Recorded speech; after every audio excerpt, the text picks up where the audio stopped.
Okay, so I get asked about spelling analysis all the time, and for some reason someone sent me these. Okay, so what they said was, this is the spelling, and what I've done on this side is gone, okay, well these are the graphemes that it should be, and the sound should be undone. So we've got this, they're spelled like this, and the word is et and e were a. Anyway, fifth, that's a really difficult one to hear because it's got so many reason, and reason, there's a schwa. Perfect, so that's an accent thing there. Perfect. So other than here, which is an accent, which is actually really difficult to hear anyway, so you have to show them it, otherwise they're not going to store it because it's just too difficult. Even with good phonemic awareness, it's really difficult to hear those sounds. But you can see actually they've got reasonable phonemic awareness, so I wouldn't jump straight to dyslexia. I would jump more to the fact that if they've been taught phonics explicitly, they'll only ever have been taught, here's the SSP core code, so the 4 code levels. So these are the grapheme to phoneme correspondences tested in the phonics screener check or whatever. But even when they've learnt all of those, that's why they can't spell these. So the best thing to do is to say, great, so let's just reinforce that phonemic awareness and just check, especially when they come to hear the sounds. So what would you type in the sounds? So these are just phonetic symbols. Alternatives, they're phonemes family.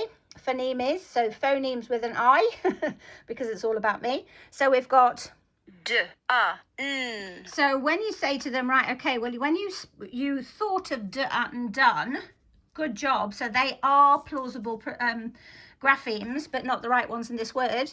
So let's have a look at the right spelling. So there it is. I've got all over my table, sorry, I'm on the packing table. So we've got anyway. Okay, just do me the sounds. I can see that you've done a really good job here. So we've got n, e, w, a. So anyway, and e were a. Anyway, okay, so that was your attempt. And e were a. That's a pretty good attempt. Let's just have a look at how it's spelt. That's how it's spelt. And what about this one? Now, I would probably say to this one, on this word, let me show you, because it's actually, those sounds are actually really difficult to hear, aren't they? Fifth. So now let's have a look.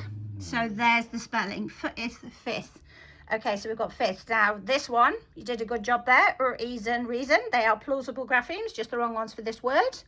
So, so they're the sounds you heard, ease and reason. Let's show the word. How's it spelt? Like that. And perfect, I'd say to them, do you know the international way of sort of teaching phonics would expect that to be perfect?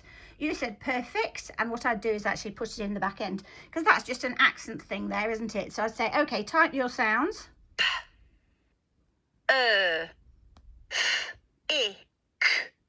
Okay, so we've got perfect and show the word. Okay, so we've got done anyway, fifth, reason, perfect, and they can see the correct spelling. So all they've done is built on the sounds that they could already hear. I've just helped them a little bit with this one and talked about accent here. But they're just building on their phonemic awareness. Show them the correct words spelt. Done anyway, fifth, reason. Don't know why that last word hasn't said. But also they can go, of course, to say, okay, let me just check this one. So I'm going to either say it anyway.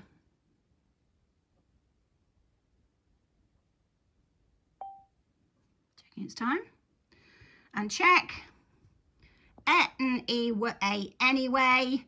You see, in their phonics, they've learned the A is a representation for a, or it may be a, whatever. That A can represent 9 different sounds. So in this word, it's represented by the sound e.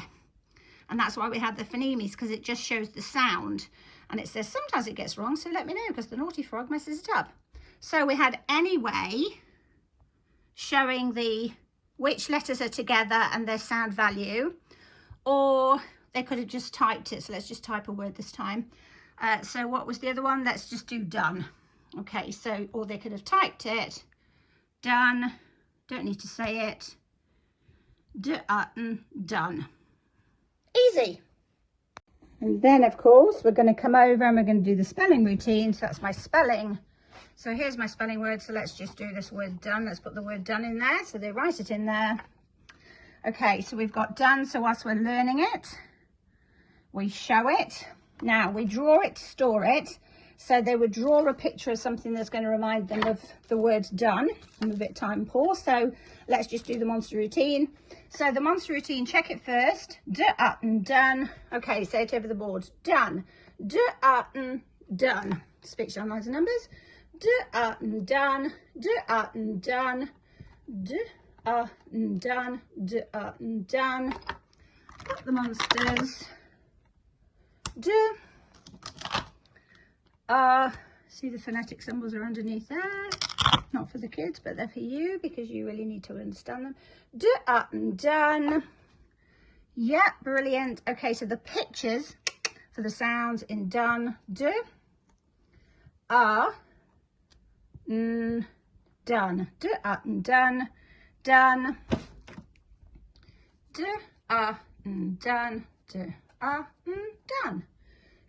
Done. Done.